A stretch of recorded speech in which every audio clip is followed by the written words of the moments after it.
সে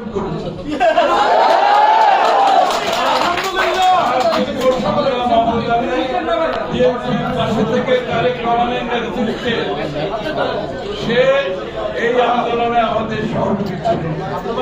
সুতরাং তার অবদানকে মাথায় রেখে, তার সাহসী ভূমিকাকে মাথায় রেখে দলের পক্ষ থেকে আমাদের তাদের শীর্ষের পক্ষে আগামী নির্বাচনে ইনশাআল্লাহ লড়বে এবং জয়ী হয়ে আসবে।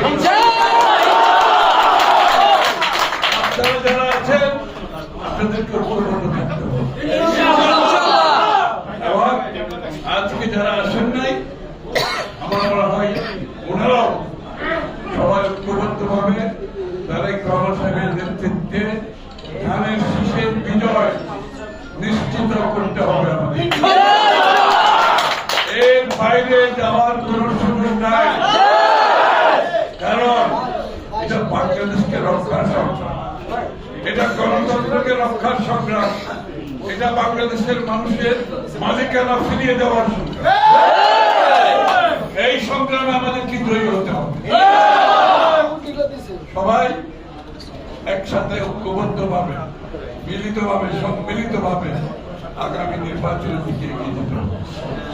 সুতরাং মান অভিমান এগুলো থাকবে না, এগুলো সবসময় ছিল, আছে এবং ভবিষ্যতেও থাকবে। মান অভিমান দিয়ে আমার মূল যে উদ্দেশ্য সেখান থেকে আমরা সরে যাতে পারি, ওই জায়গায় আমাদেরকে ঐক্যবদ্ধ থাকতে হবে। আমাদের নিজেদের মধ্যে মান অভিমান থাকতে হবে। রাজনীতিতে প্রতিযোগিতাও আছে, এটাও ঠিক, প্রতিযোগিতা থাকবে এবং থাকা উচিত। যে দলের প্রতিযোগিতা থাকে না সেই দলের কোন রাজনৈতিক ভবিষ্যৎ নাই। প্রতিযোগিতা থাকতে হবে, সুষ্ঠু প্রতিযোগিতা, নিজেদের মধ্যে সুষ্ঠু প্রতিযোগিতা।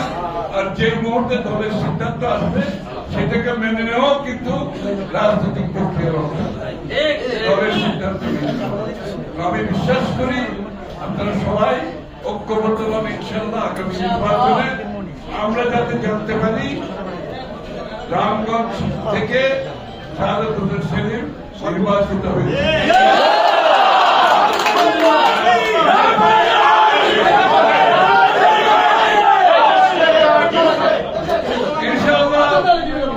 আমি তো এই বলেছে আমি দক্ষিণপুরের রাজনীতির সাথে খুব বেশি আমি পরিচিত, দক্ষিণপুরের রাজনীতির সাথে আমি খুব গভীরভাবে পরিচিত এবং আন্দোলন সংগ্রামে আমাদের সবসময় বেশি সময় দিয়েছি। দক্ষিণপুরের মানুষের ভালোবাসা আমি বারবার ফিরে গেছি সেখানে। লক্ষ্মীপুরের প্রত্যেকটা